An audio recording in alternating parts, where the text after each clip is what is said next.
جان پروا نداری یاری جان پروا نداری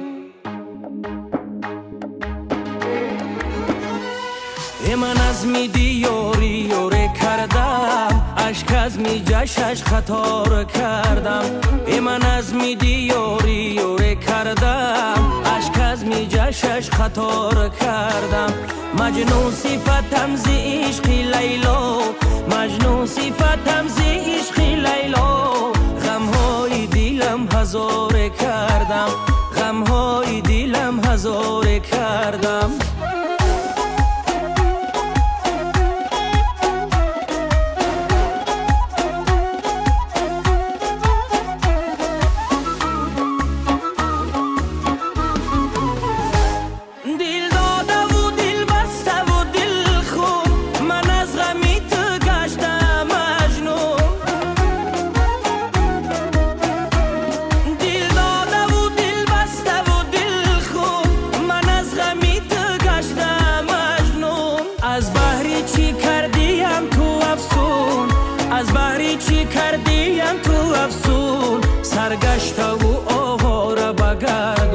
سرگشته و آواره بگردون من از میدی یاری یوره کردم اشک از می جشش خطا کردم من از میدی یاری یوره کردم اشک از می جشش خطا کردم مجنون صفتم زی عشقی لیلا مجنون صفتم زی عشقی لیلا غمهای دیلم هزار کردم غمهای دیلم هزار کردم غمهای دیلم هزار کردم.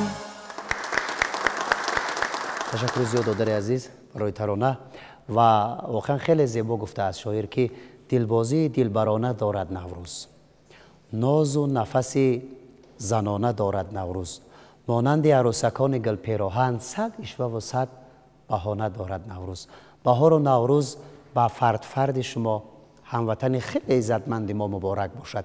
درود و سلام پیغام بهاری ما را بپذیرید عزیزان. خیلی خوشحال هستیم که بازم با بهانه تهیه برنامه‌مان روبروی شما در صحبت هستیم و من باوری کامل دارم که شما همین شام زیبایی بهاری هموطن عزیز پیاله چای در کف دستتون و با اهل خانواده برنامه ما را تماشا دارید. اگر همین گونه از دیگرین خوشحالی ما است عزیزان. شامتون بخیر. برنامه را شروع میکنیم.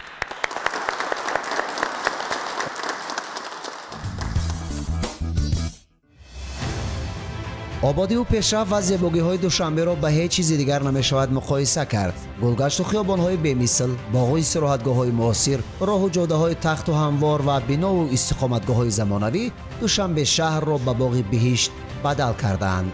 شرکت ساختمانی بختزه هم در این آبادی و در این زیبایی‌ها سهم دارد.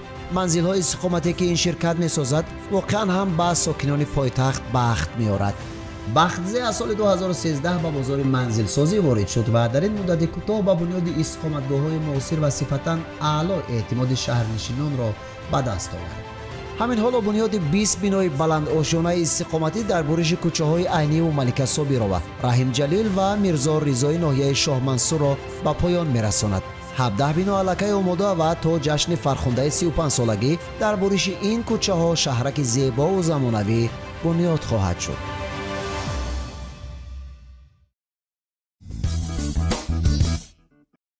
دوستان عزتمند، ما در برنامه امروزمون که واقعا برنامه دانه است مهمانان خیلی گرامی را دعوت نمودیم که امیدوار هستیم با آمدنشان برنامه ما را رنگ و روی دیگر میبخشند و البته این برنامه برای شما پسند خواهد آمد و نوروز یا مفروض بار دیگر به هر کدام شما مبارک. هموطن خیلی عزتمند و دانشمند و ذکی ما و حضور دارند مهمانان خیلی عزتمند در برنامه ما.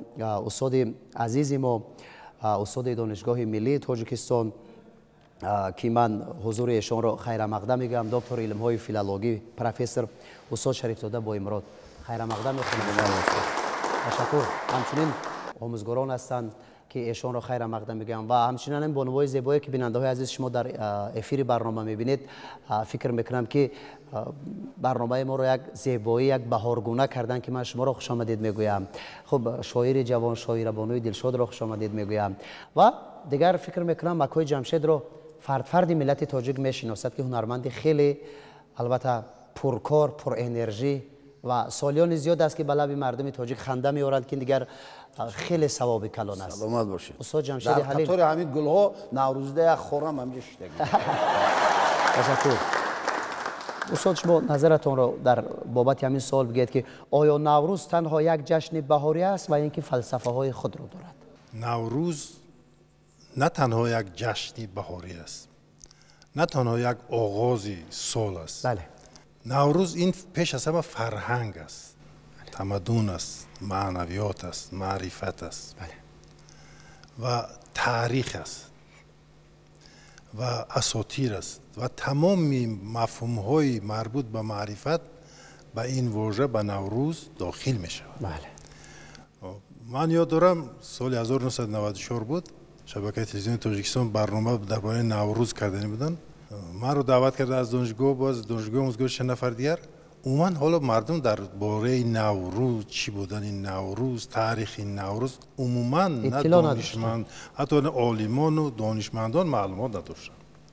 این چیزا همه با شرافت استقلالیت، اینو صدها هزارها کتاب ها و مقاله ها نشر شدن که اگر اونها رو ما جمع کنیم یک چقدر زیاد میشوند. و من در یکم دوره اینقدر معلومات نبود که در طول همین 30 سال اخیر در تاجیکستان اوید به نوروز و پیدایش این جشن و فلسفه این جشن بسیار گفتن، زیاد گفتن که اگر ما مثلا یک بیتی اگر مثلا بالفعل خاقانی رو درباره نوروز اینجا ما شرح دادن شیم ساعت‌ها لازم میشه. بله. برای همین نوروز را میگن این جشن بازگشت به آغاز میگوین. بله. بازگشت به آغاز، نه همه چی آغاز دارد، انجام دارد، اما نوروز این جشن بازگشت با آغاز است. و در ادبیات هزار ساله ما اگر نگاه کنیم از زمان سامانیان، زمان رودکی، اولین شعرهایی که درباره نوروز است و همین توصیف و تصویری بهار ربط دارند. خیلی بیت‌های خوب هستند، خیلی شعرهای ساده هستند، شعرهای دلکش هستند. بعدتر ما نگاه میکنیم که در ادبیات ما به تدریج مفهوم نوروز هم، این جشن نوروز هم وابسته به تحول سبک شعر تغییر می‌یابد و در قصیده های دوره غزنویان اگر نگاه کنیم تصویرهایی که فروخی و منوچهری از نوروز کردند با تشبیهات خیلی عالی، بعدتر تصویرهایی که شاعران سبک عراقی از نوروز کردند، بعدتر ما نگاه می‌کنیم نوروزی که مولوی، نوروزی مثلا ظاهر، نوروزی باطنی انسان، نوروز رو از ظاهر به باطنی انسان کشف کرده میبرد و همه خیلی در طول تاریخ مفهوم نوروز، جشن نوروز و طور خیلی گسترده تصویر یافته است. شاعران وصف کردن که در حالت اگر بسیار مهم ما آماده هستیم که با اون پاسخ بدیم. صحتمند باشین. تشکر. فکر میکنم پس از پاسخی که استاد عزتمند در مورد سوال پیشنهاد کرده ما گفتند، اکنون اکای جمشید هم یک فضای ایدانه، یک فضای نوروزی، یک فضایی که فکر میکنم از شما مردم زیاد کشور پیام های خوب نوروزی را انتظارند. بهار این الهام است، چون که رمز داریم، دهقان میبروریم، بهار میبروریم و سر میشود، چون در اینجا شاعرها حضور دارند، همه از پای یک کار میشوند، از پای علمی نو میشوند، از پای پیشنهادهای نو میشوند. این خوشبختی است. یعنی اما حتی همین خیلی باره هم هست که حتی همین یک جانور موسیقی میگن عموما آواز ندارد در 12 ماه، حتی بهار در همه آواز میبراره کر کر. این زنده شوی طبیعت میگد محبت را زیمایی باید آموخت که عذابش برون آری میرد. یکی از جایهای زنده شوی محبت تازه که استاد قید کردن این بهار است، بهار عجم است. و در این حالت یک لطیفه به خاطر رسید، این کری لای خورک هم از همون تای خاک زور زده تاثیر آفتاب شوی خورشید میبرو، همه خود دیگه چهار طرف نگاه میکنه، خودش طاقت دیگه دلش ده میره. وای بهار شده، یک تاک دیگه اگر باشد، همین وقت هر روزی محبت کنم، یک چهار رو باید شعر گوم، همین وقت یک کری لای خورک دیگه این طرف همین زور زده سر میبرده میگه سلام گلغمچه نازنین، بهار شده است. یا توبه چخیل تو از کجا پیدا شدی؟ من تنها جفت میشم که وقتی دیوانه ای، یعنی ساده عقل داری ند آخه نگو گفت است این بهار نه تمام جو کجنده زنده میشد، هیچ غم نداره، یک کس بده تا دیوانه ای. وقتی او چخه من دیوانه تو دیوانه نباشی، نه خود دو میخته نشناسی. соли гуфтам мор соли занҳо аст. ё тоба чӣ хелак фаҳмем. дар ҳақ ино зирак ҳастанд барои ҳамин леки қиссаро бинед. мор 1000 каҷ меравад леки хонаш дарост медурояд. анамун мардҳое ки баъзен ҳамин хеле шӯхӣ мекунанд ки соли занҳоай ҳамин мардон леки айхонашо рост мебуроянд ҳаваё мегӯяд баъд то охира рост мераванд. мегӯяд морбозро бингарам бо мор бозӣ мекунад дигаре бемор бо мо морбозӣ мекунад дар шумори дӯстонағёри мо афзун шудааст ёри мо имрӯз боағёр бозӣ мекунад дилгаҳе аз санг сахт асту гаҳе нозук зи гул гул ҳам бо шохаи хор бозӣ мекунад. наврӯз муборак бошад. саломат бошед. хуб шоира хоҳари азиз хушомадед мегӯем шуморо. чун шумо ки як шоири ҷавон ҳастед ва исматон ҳам шоира ҳаст фикр мекунам ки ба барномаи мо дасти холе наомадед. воқеан шоире мегӯяд ки зинда шуд аз нав чакан аз ҳиммати эмомалӣ чун чакан поянда бодо давлати эмомалӣ. имрӯз вақте ки мо либосҳои миллиро ба бар мекунем воқеан ин рамзи омади фасли зебои сол баҳори нозанин ва наврӯзи хуҷастапай мебошад ва мо гулдухтарон мо бонувони тоҷик бояд дар арсаи ҷаҳон муаррифгари либоси миллӣ фарҳанги миллии худ бошем ва воқеан ба бар намудани либоси миллӣ ин худ ифтихор аз ҳувияти миллӣ аст. ва мехоҳам 4 мисра шеър дар васфи баҳор қироат намуда бошам. баҳор омад дубора дар ҳаётам зи ишқу бӯи гул мабҳуту мотам баҳоро хуш расиди бар сари мо توی سرچشمه مهر و نشاطم. عبدالله دولتزاده نماینده از دانشگاه مالیه و اقتصاد هستند. استاد خیلی جوان و فکر میکنم که نظر ایشان رو هم وابسته به پیغام بهاری شنیده باشیم. بعدا یک ترانه میشنویم بعدا باز صحبت میکنیم. اگر ما ببینیم در زیر مفهوم نوروز یا که فلسفه نوروز یک ارزش والای انسانگرایی یعنی به همایی جمعیت موجودیت دارد و هیچ نیروی این رو از بین برده نمیتواند و جشن نوروز در درازای تاریخی یگانه آیینی است که بارها و بارها به سرش استثمارها آمده بود. حکمت نوروز تجسمگر ارزش‌های بالای آسوده زیستی که داشت این نوروز بالای همه آن نیروهایی که در مقابلش بودند و نبرد میکردند بالای همه آنها غالب آمد و امروز ما دیده ایستادیم اگر نظر افکنیم عالی ترین پدیده هایی که در دوره 30 سال استقلالیت در تاریخ ملت تاجیک دستیاب شد در شب روز نوروزی شده است. از جمله آن سازشی که چند روز پیش ما شاهدش بودیم به واسطه با اشتراک اساسگزار صلح و وحدت ملی پیشوای ملت پرزیدنت جمهوری تاجیکستان جناب عالی محترم امامعلی رحمان سازش بین دو کشور همسایه جمهوری تاجیکستان و جمهوری برادر عزیز قرقیزستان به امضا رسید سر مسئله مرز. این بزرگترین پدیده بود و خوشبختانه که در شب روز نوروزی آمد. ما اگر نظر افکنیم از سال 1945 تا امروز کشورهای زیادی هستند که سر مسئله مرزی نزاعها دارند، حتی قدرت‌های جهانی هستند، ولی با این دستاورد نایل نشدند. این نمو حکمت نوروزی است که صلح آفری و صلح خواهیش است. از اینجا با خلاصه آمدن ممکن که نوروز برای ملت تاجیک و برای خلقیت هایی که از این آیین بزرگ صلح آفری، آیین بزرگ خیرات سالاری، از این آیین بزرگ انسان سازی پذیرایی میکنند، نوروز به گونه الگوی تمدن است، به گونه میراث افتخار است، به گونه سرچشمه هویت است، به گونه زمینه کلیدی خودشناسی ملی محسوب می‌کنند. سلامت باشین. تشکر.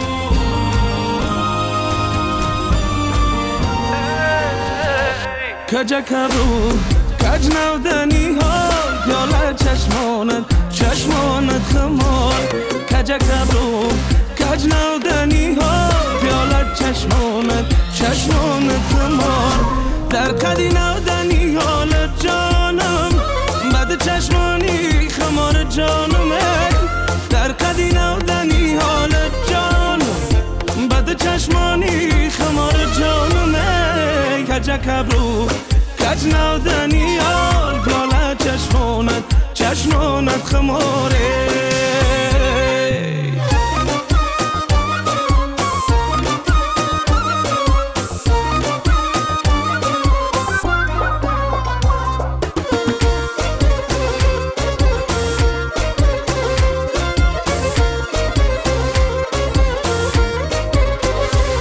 با یادیت تکنم بلند شبا ای شاخهی در برم بگیرم سبا با یادیت تکنم بلند شبا ای شاخهی در برم بگیرم سبا ای دور بنیمی نگهم چند قدم قدر به قدم یارک جان زیبا ای دور بنیمی نگهم چه کردم قدر به قدم یارک جان زیبا کجا کبرو کج نودنی حال پیاله چشمانت خمار کجا کبرو کج نودنی حال پیاله چشمانت خماره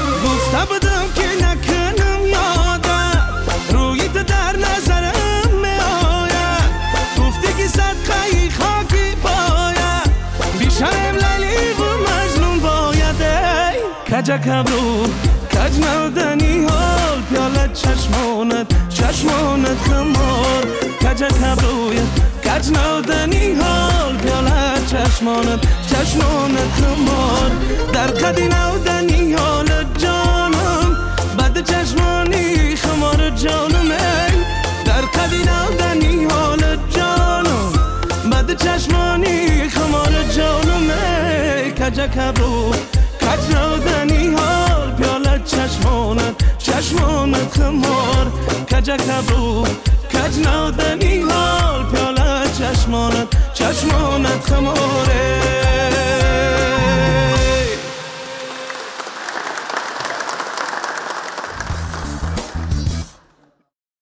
بر تاجیکستانی عزیز نوروز می آید چه خوش نوروز زیبای چمن فیروز می آید چه خوش بینگر به گلهای وطن سرخ و زرد و یاسمن بر تاجیکستانی عزیز نوروز می آید چه خوش نوروز عالم افروز را به همتون تبریک و تهنیت می گویم هموطنان عزیز یک جشن کهن آمد این شعر سخن آمد نوروز وطن آمد نوروز مبارک باد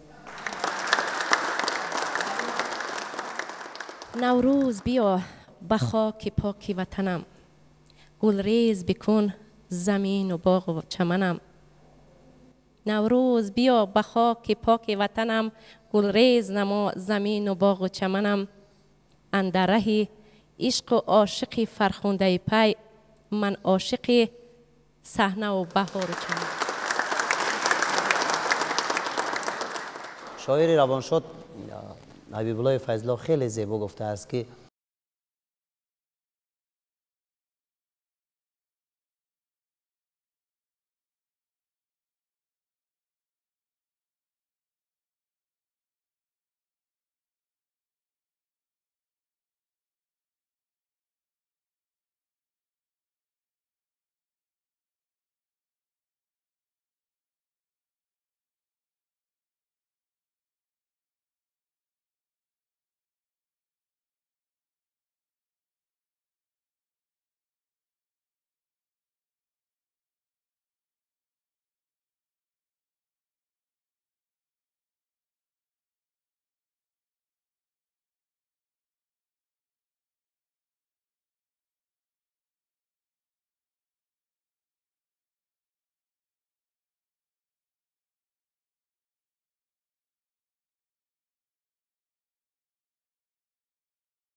استاد عزیز بگوید که نوروز باز چه فضیلت‌های خوب دارد که اینقدر میان خلق‌های جهان محبوبیت پیدا کرده است؟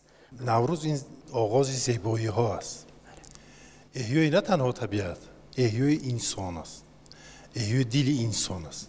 مثلا حافظ میگوید که زیکوی یار می آید نسیم باد نوروزی، از این باد ار مدد خواهی چراغ دل برافروزی.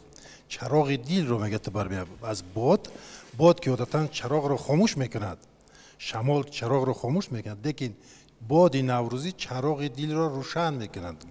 این چیزی رمزی است واقعا. هم چرا دل انسان زنده میشود؟ دل انسان پیش از همه از راه دیده زیبا میشود، بیدار میشود، زنده میشود، یعنی که زیبایی ها رو میبیند. در این فصل چقدر طبیعت زیبا میشود و با همین مانند زنها زیبا میشوند، جنسی لطیف چقدر زیبا میشوند، لباس های زیبا در بر میگیرند. استاد بزرگ میگفت که از تگ شب کوره چترت برا خوشروی من، در قلم چوب من و در چوب نوروز آمده، صدقه حسن گل و سوزی توی و قربان تو، در گلویم لقمه شعری گل و سوز آمده. یا که بینید همین طبیعت از زنده شویش استاد بزرگ، این دره چکمپوش سرخیده تا بناگوش شرمی زنانه دارد. این چشمه را نگاه کن، این چشمه را نگاه کن، یک لحظه ترکی راه کن. این چشمه میزند چشمی زنانه دارد. این بیدی طرفی برزن، بیدی که آستین را بین مده باد بیزن، در آستین سبزش دستی زنانه دارد، دستی زنانه بید نبزی زنانه دارد. خب سیاوش حبیب زاده، شما هم که نماینده دانشگاه مالیه و اقتصاد تاجیکستان هستید، مشخصا در مورد نوروز برای شما، بهار برای شما چی داد، چی میدهد، چی میگوید؟ بعدا میرویم به قسمت همون گل دخترها و زیبای بچهای خوبی که اینجا نشستن چند مصرعی شعر بخوانند. واقعا هم نوروز یکی از جشن‌های قدیمترین است که انسانیت را همراهی نموده است. تاریخ بیش از 3000 ساله دارد و این گواه از آن می‌دهد که ملت تاجیک، مخصوصا ملت آریایی، از دوران قدیم دارای یک تمدن بود که انسان را به صلح و وحدت، یک دیگر فهمی، آسایشتگی دعوت میکرد. اصلا خودش نوروز این غالبیت روشنایی با ظلمات است. این غالبیت گرمی با سردی است و این واقعا هم دل انسان را کشاده میکند و پیدایش نوروز هم از دوران اولین دولتداری اجدادان ما سرچشمه میگیرد که این دولتداری پیشدادیان است و مخصوصا جشن نوروز را شاه جمشید وقتی که تختی خود را میگذارد و انا همون نورهای آفتاب در تختی وی بر میخورند و همین روزی نو گفته جشن میگیرند و این تاریخش به 3000 سال میرسد و یک مهمیت نوروز در همین است که در تمام دوره های تاریخی وی مبرمیت خود را گم نکرد. بعدا در زمان امپری هخامنشی، مخصوصا در زمان حکومت کوروش کبیر و داریوش بزرگ، با یک شکوه و شهامت خاصه جشن گرفته میشد. حتی در روز نوروز با مردم توفه میدادند، سرودخوانی میشد و یک خصوصیت مهم داشت. و بعدا در زمان امپراتوری ساسانی هم، مخصوصا در زمان حکومت انوشیروانیادیل، با یک حشمت خاصه جشن گرفته میشد، جشن نوروز، و همچون یک جشن دولتی هم اعلان شده بود و حتی نوروز روزهای خاصی را در بر میگرفت که 5-6 روزی خاصه بود که روزهای اول برای مردم عادی و روزهای بعدی برای اشرافان جشن گرفته میشدند و حتی سرچشمه ها عکس‌های را دریافت کردند که از تاریخیت نوروز شهادت می‌دهد. مخصوصا در شهر پرسپولیس مخصوصا همین عکس‌های دریافت شده است که از همون شکوه و شهامت نوروز و تجلیل آن شهادت می‌دهد. و امروزه نوروزی که ما جشن میگیریم دوره تشکل رشد و همون اوج و ترقیاتی و دولت بزرگی سامانیان راست میآید که این در این دوره علاقه نوروز و یک جشن بین المللی تبدیل می‌یابد. اکثرا دولت‌های همسایه یا جشن میگیرند و خوشبختانه در زمان صاحب استقلالی بار دیگر با تشبث اساسگذار صلح وحدت ملی، پیشوای ملت، پرزیدنت جمهوری ترکستان محترم امامعلی رحمان جشن نوروز سال 2009 در روی خط غیر مادی یونسکو قید کرده شد و اینچنین سال 2010 همچون جشن بین المللی سازمان ملل متحد وی را قبول کرد. و امروز ما میبینیم که نه تنها کشور ما بلکه بیش از 12 کشور جهان و همسالین زیاد شدن میگیرد این جشن را همچون روزی نو، همچون دوستی، همچون فرهمندی، یکدیگر فهمی و زندگی کردن در فضای صلح و آسایشتگی جشن میگیرند. این باعث افتخار و سرفرازی تمام ملت تاجیک و تمام مردم دنیا به حساب میرود. درست است و واقعا ما باید سپاس بگوییم به پیشوای معظم ملت همان که سهم واقعا بارزی ایشان در معرفی نوروز بین المللی فرهنگ ملت تاجیک در عرصه بین المللی خیلی زیاد است. اکنون با شما یکم صحبت میکنیم و فکر میکنم شما هم در مورد بهار و نوروز چیزهای گفتنی دارید. نوروز این ایده می باشد که در آن بانوان ما لباس ملی را بربر نموده همچون گل می شکفند و روی دسترخوان خود را با هفشین آرام می دهند و در گرد سومنک پخته سرودخوانی نموده طبع خود را بالیده می گردانند. نوروز شد و لاله خوش رنگ برآمد، بلبل به تماشای دف و چنگ برآمد، مرغان هوا جمله بکردند پرواز، مرغ دل من از قفسی تنگ برآمد. ما از این فرصت مناسب استفاده برده همه هموطنان عزیز خود را با روز جشن نوروز عالم افروز تبریک و تهنیت نموده به همه خانواده آنها صحتی، سلامتی و رزق و روزی آباد را تمنا دارم. ای سبزه پایانداز شو، نوروز میماند قدم. ای دیده و دل باز شو، نوروز میماند قدم. یک بار دیگر همه شما را با این جشن خجسته پی تبریک و تهنیت می نمایم. سلام و درودی به پایان اسارتان با تماشابینان عزیز همه شما را به فرارسی عید نوروز تبریک و تهنیت گفته تمام خوشی های زندگی را آرزومندیم. بیگذار تاجیکستان عزیز همیشه مثل همین نوروز گل شکوفا باشد، سرسبز و خرم باشد. سرال میخواستم برای این بانوان زیبا برای تمام تماشابینان یک شعر در فصل نوروز تقدیم نمایم. فرخنده بهار آمد، نوروز مبارک باد. خندیده نگار آمد، نوروز مبارک باد. سرمای زمستان رفت با برف و شب هجران، عاشق بر یار آمد، نوروز مبارک باد. با رقص پرستوها با نم نمی بارانش، عکس بنوار آمد، نوروز مبارک باد. آفرین، به شما مبارک باد. تشکر. البته بهار فصل دوست داشتنی است و با آمد بهار چون همه جا گل شکوفان می شود به دل همه ما فرح و شادی می آورد. اینجا می خواهم یک شعر در وصف نوروز قرائت نمایم. شما از دهات هستید؟ از پنجکند. بله. از شهر پنجکند. استقبال جشن نوروز در شهر پنجکند باستانی چگونه است؟ همه با طبع بالیده با نوروز را پیشواز می گیرند و واقعا هم این جشن غم و اندوه را که نمی پسندد هرگز نمی شود که با چهره غم آلود آن را پیشواز گرفت. خب شعر می خوانید؟ بله. مرحمت خواری عزیز. شکوه و فر زندگانی است نوروز، جهان را پیام جوانی است نوروز. بله. به دور فلک جاویدانی است نوروز، چو فرهنگ تاجیک جهانی است نوروز. دل من چو گل در کف کودکان است، به هر خانه پاره ارمغان است. جهان در نگاه همه ارغوان است، چه جان آفرین جان فشانی است نوروز. آفرین. یکی از باشکوهترین و ارزشمندترین میراث فرهنگی ملت ما که از قعر عصرها به ما آمده رسیده است این نوروز خجسته می باشد و امروز ما در عرفه تجلیل 15مین سالگرد جهانی شوی این آیین باستانی قرار داریم و این هم با واسطه افتخار از آن میکنیم که با تشبث اساسگذار صلح و وحدت ملی پیشوای ملت پرزیدنت جمهوری تاجیکستان محترم امامعلی رحمان جشن نوروز به فهرست عمومی بشری یونسکو شامل گردید و گفتنی هستم که نوروز این خود یک جشن نیست، هویت است، فرهنگ است، تمدن است.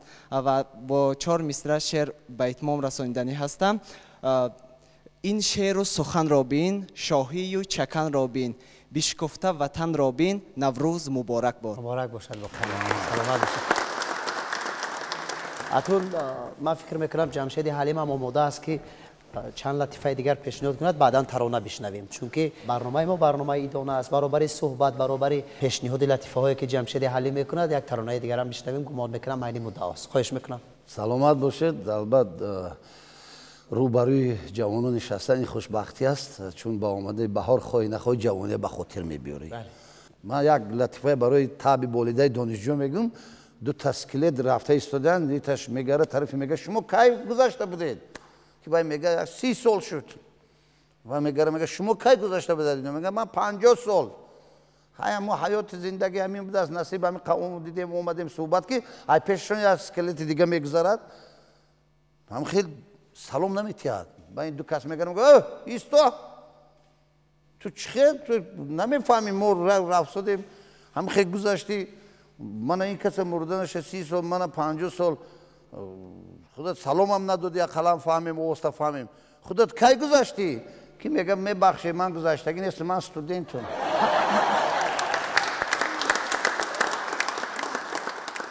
های بهار گفتیم دوره عشق محبت است. بهار که شد همه از نو بسیار صحبت نقش شده، از خانه بیرون میبروی که خواهی نخواهی. انا یک زن ماهیگیری میرود، گپ در باره ماهیگیری رفت، همین برابر چنگه که پرسیدم میبردار که ماهی زب زر ماهی طلایی گفته ای گلوش زیر میکند. این ماهی هم که از آب بروری فهمید آخه و بعد میگه خواهشای من بجا میبیاری، خواهشای من بجا میبیارم. چی خواهش دارید؟ برای من یک شوهر. شد روید بگه شوهر میبیاد. ماهی دایره وای میکرد، گشته میپرسید میرود خونه، تیاری 100%. همین خیلی خوبش میبرد، صبح میخیزد افتاب برآمدگی شوهر نیست. با قهر با طرف دایره میکوبد، ماهی را میبرد با گلوش زیر میکند. ماهی بیچاره با جون تنگی میکنه، از آب برون میگه چی میخواهید؟ چی میخوام؟ و شوهر گفته شوهر نامد کو، و گفته شما نگفته چی خیلی شوهر. شوهر دوست ماشین خارجی فلان بهمدان خانک همه کارت در بانک ها پول تیار باشد، زکات پرینیتا ماهی را سر میتید، با میبیا خانه با تیاری همه خیلی خوبش میبرد، میخزد که با شوهر این دفعه میرد هم ماهی بقر میگیرد و میگه تمام تو ماهی طلایی دروغی بودی، گلوش زیر میکنه، میکشه که ماهی میگه استید شما بانو گفته با درجه زیرک هستید. اوخی شما یه دقیقه است من گفتم چی میگی؟ گفته چی میخوای؟ خوی شما ایجونا گفته میبخشید بانوی عزیز نخوش شما گفته ماهی زر پرمینه ای ماهی طلایی فرق نکنه. سپاس به شما برای احترام، برای پیشنهاد همین لطیفه های زیبایی که وقتی ما را خوش کردید و اینک یک بانوی واقعا زیبا است در استودیوی ما دلنوز بانو که حال حاضر روی صحنه می آید و یک ترانه زیبا را برای اهل نشست، برای اون نفرانی که از اون سوی دوربین ما رو تماشا دارن در این فضای ایدانه پیشنهاد میسازد و بعدم باز ادامه میدیم. خواهش میکنم.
پشیوالی بروم زاری کنم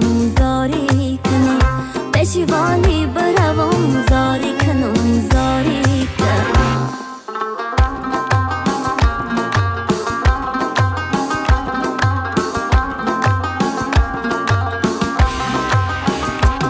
ای آبی روان سلامی دلدار بیا غمها را ببر شادی بسیار بیا غمها را ببر شادی بسیار بیا درد و علمش ترانه خانم کرده است آهنگی خوش از شمیمی گلزار بیا درد و علمش ترانه خانم کرده است آهنگی خوش از شمیمی گلزار بیا برهی آمدنت کوچه را گلکاری کنم برهی آمدنت کوچه را گلکاری کنم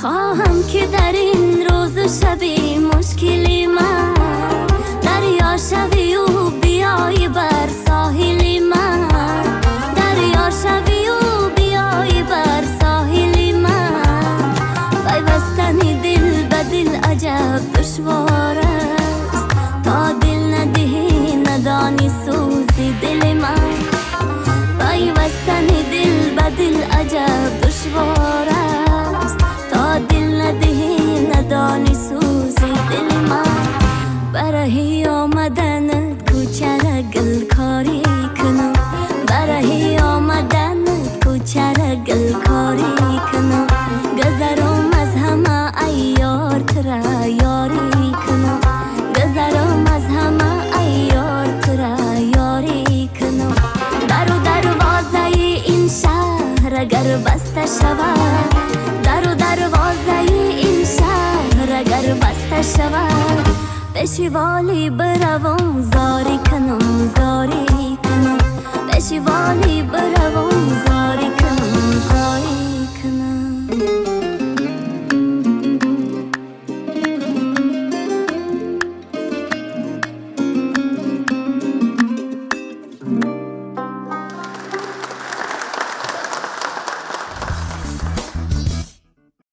در بهاران همچنان پرنده کاش گردم کشورم را سر به سر تا ببینم هر وجب خاکی ورا تا بگردم از بهارش بهره‌ور گرچه بینم کشورم را کو به کو باز در دل ماند ارمانی دیگر گر ببینم آسمانش در غروب باز دیدن خواهمش گاهی سحر در زمستان گر ببینم منظرش باز خواهم بینمش فصل بهار از همه نقل و نوا سیرم ولی دل ندارد سیری از حسن دیار بیگمان هر لحظه از جان و دلم من وطن را دوست دارم سخت‌تر تا زمان عشق پاکش در دل است کیست از من شادتر خوشبخت‌تر هرچی در دل بر زبان آید مدام تا که هستم میکشم بار وطن بعد مردن همچو فرزندش مرا یاد دارد یا که نیکار وطن. آفرین خواهر عزیز. آیا نوروز میتواند برای متحدی صلح و ثبات و تمدن و فرهنگ های جهانی همچون یک کلید نقش اساسی ببازد؟ نوروز با یگان دین و ادیان و مذهب ربط ندارد، بستگی ندارد. جشن طبیعت است، واقعا احیای طبیعت است، احیای طبیعت است. و در فلسفه های در فلسفه نوروز در این روز انسان باید عموما در دل کینه نداشته باشد. بله. در دل وقتی کینه نباشد انسان با هم اتفاق می‌افتد. هیچ ممکن است که در روز نوروز انسان با هم قهری باشند. بله. هیچ امکان ندارد. من فکر بگیرم که در فصل بهار، در فصل نوروز، در برابر احیا شدن بسیار پدیده های اجتماعی و فرهنگی و معنوی و طبیعی مردم ما به خیرت ازلی رو میارن. در فرهنگ قدیمه ما همه چی از روی عقل کشیده برکشیده میشد. یعنی عقلگرا باید باشن، عقلگرا باشن و به همین مناسکی که در جشن ها و آیین های ما هست اونها رو از روی معرفت، از روی رمز بشناسن که این حتما برای تربیه خودشناسی مردم من فکر میکنم نقش کلیدی داشت. سلامت باشید. بزرگترین پدر همان پدر است که برای نسل های بعدیش چیزی میراث میگذارد که اطراف آن نسل بعدیش به هم بیایند، اتفاق باشند، سرجم عمل نمایند. و نیز بزرگترین فرزند همان فرزندی است که با واسطه عملش، با واسطه رفتارش، با واسطه کردارش پدرانش را برای نسل بعدی و برای بشریت دوباره معرفی می سازد. اگر ببینیم در همین زمینه گفتار در زمان سلطنت شاه جمشید نوروز مردمی شد، یعنی بزرگترین شاهکاری هایی که آنها کردن برای نسل های امروزه این بود که نوروز را ایجاد کردن، نوروز را همچون یک ارزش والای تمدنی به نسل ها به میراث گذاشتن. و نیز بزرگترین عملی که اساسگزار صلح و وحدت ملی پیشوای ملت پرزیدنت جمهوری تاجیکستان کردند این بود که حافظه تاریخی ملت را دوباره احیا کنند و در محور همین حافظه تاریخی این نوروز می ایستد. سال قبل در شهر دوشنبه فستیوال نمایش نوروزی با تشبث شهردار دوشنبه محترم رئیس مجلس ملی مجلس عالی جمهوری تاجیکستان رئیس شهر دوشنبه دایر گردک بود در باغ ایران. من فکر میکنم مادرای عزیز شاهدی آن چورابینی هستند که در همه چورابینی ما پیشاهنگ ها مادرها هستند و باید زحمت اینها را نیز قدر کرد.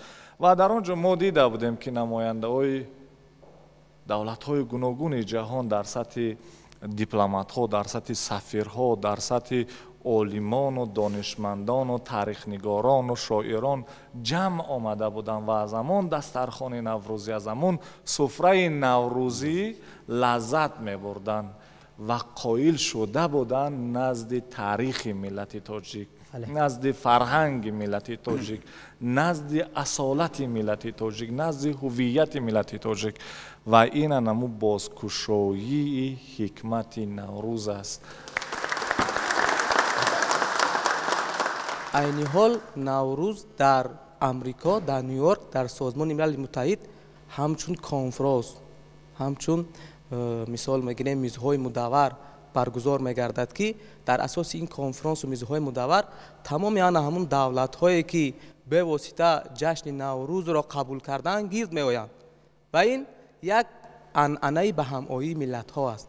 و این در پاریژ فرانسه در همون یونسکو همه ساله از روز قبول روز جهانی نوروز چهاربینی های فرهنگی برگزار میگردد که به واسطه در آنجا عنعنه های نوروزی رو نشان میدهند، سرودخوانی، رقص و دیگر همون عنعنه های نوروزی که سرچشمه میگیرد از همون خیریه ها، دستگیری ها، مثال میگیریم ورزش های مختلف و این چنین دیگر نوع هایی که ملت ها رو میتواند که با هم بیارد و این به واسطه در کشور ما هم عنعنه های نوروزی دیده میشد و واسه به همین آمدن جشن نوروز کودکان در دست گل به خانه ها می روند که یک عید است و همه شادی میکند و یک دیگر تحفه میدهد و دیگر عنعنه های نوروز این است که این یک جشن اجتماعی هم هست. در عرفه جشن نوروز به واسطه جوانان نزد کلانسال‌ها میروند، آنها را تبریک میکنند، دعای خیر بگیرند که این یکی از عنعنه‌های مهم نوروزی میرود. و در اساس این جشن‌های دیگر هست که بازی‌های ورزشی به مانند گوشتین اسب دوانی و دیگر نوعهای ورزش ملی برای مردم نشان داده میشد. پس من فکر میکنم که این یک فلسفه نوروز است که تمام ملت و خلقت ها را به هم میارد، اونها را با یکدیگر فهمی، صلح، امنیت و در زیر پرچم یکدلی و یگانگی دعوت میکند. برای همین نوروز برای ما یک جشن ملی عنعنه قدیمه و اینچنین با همایی ملت ها میباشد.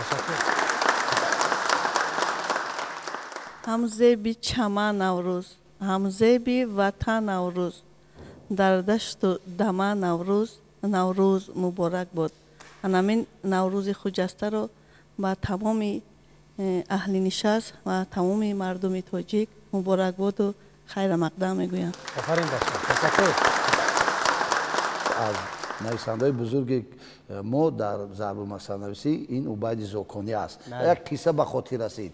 ما میدونیم یعنی بعد استقلال شدن همه دوره ما نو پگدی بود. همین که نو پگدی میشد اوه دیگه نکو گور خرگوش سور کرد. یکی پیدا شد تومی جری. بعد این خیلی بعد دیگراش پیدا شد. من این ماش میدیدم. ببینید که چه قهرمان‌های یعنی منفی مثبت نشون میدن. هر چیزی که میدونیم یکی از دوست‌های نزدیکترین این هست موش و گربه. چه پیشک موش و گربه چه دوستان. بعضی دانشجو بین خودتون هستید که ها از به خاطرش میاد. حتی برای این بخشیدن ها در این نوروز خوب است. یک وقت همین گربه یعنی پیشک موش سر میکنه به درجه که هم جای آخرون جان خلاصی که جای خونه راست رفته هیچش دم موش میداره پیشک میره بالای در میگیره همون انتظاری لقمه میشیند. هر باری مایل برآمدن میکنند میدونن که بالا در دشمن نمیشد که بروی. اونجا کودکا گرسنه زندگی یک وقت آواز سگ میبره. آوازی سگ که میبره واو میشه هم مشاهده میگه انا این خیلی با دنیا بسوی نیست. انا آوازی سگ که برام در حال پیشه که میدونید که یا بالای درخت بالای بام خلاص گریخته میرود هاپ گفته موش میبره چنگ میزنن گربه میگیرشم خیلی حیرون میشه. موش میگه من نفهمیدم. میگه تو با چه نفهمیدی؟ او گفته چخیل و هر باری آوازی سگ میبرمد شما 10 کیلومتر بالای بام بالای درخت میگریختید خوزی آوازی سگ برآمد من برآمدم چنگ زده گرفتیم اکو مرا من میدونم که لقمه تیارم فرون ببره نفهمیدم. خیلی نگاه کرده پیشک موش گفته آخه تو یک قفا مانده ای. گفته چی با؟ گفته ده همین سال و زمان اگر 3-4 زبان خارجی ندانی زندگی پیش نمیره.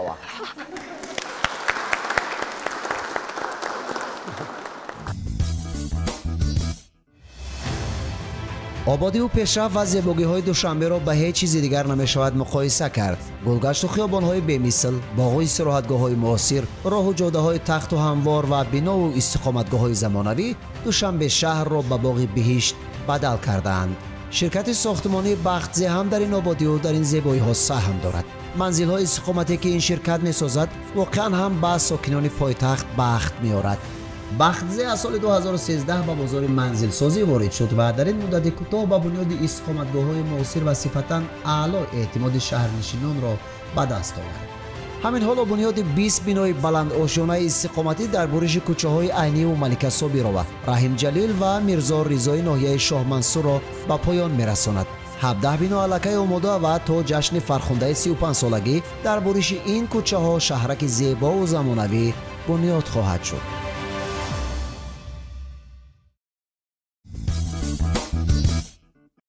استاد عزتمند خوش آمدید میگویم شما را. برادرای عزیز، خواهر عزیز، آموزگارای عزیز، اشتراکچیان نهایت عزتمند، اکای جمشید جان، سپاس‌ها برای قدرشناسی و با برنامه ما آمدن. من فکر میکنم که تماشاگری که البته شام ایدانه نوروزی برنامه ما رو تماشا میکند هم بابت سوال‌های ما اطلاع میگیرند چون استادا اینجا پاسخ گرداندند، هم از لطیفه‌های زیبایی که اکای جمشید پیشنهاد کردند حلاوت میبرند، یک شام زیبای نوروزی میکنند. هم فکر میکنم ترانه‌هایی که پیشنهاد گردید برایشان یک خوشحالی میبخشد و ما آرزو میکنیم که شما همیشه بهارگونه بمانید و زندگی مردم سربلند تاجیک سبز در سبز باشد و همیشه برای همدیگر با تبسم بنگریم، زیرا که زندگی البته با خوشحالی با همدیگر را با تبسم نگریستن، دست همدیگر را گرفتن لذت و مزه دیگر دارد و من آرزو میکنم که همیشه در خاندان فرد ملت تاجیک خوشبختی و خرسندی و خنده طفلکان باشد. آرزو میکنم که صلح و ثبات و امن و امنیت در وطن عزیزمان تاجیکستان آفتابی پایدار باشد و همگی ما عزیزای دل دوستان ارجمند با افتخار تاجیکانه از یک گریبان سر برآریم و با آواز بلند تاجیکانه بگوییم که زنده باشه وطن، تاجیکستان آزاد من. مبارک باشد نوروز و بهار زیبا به همتون.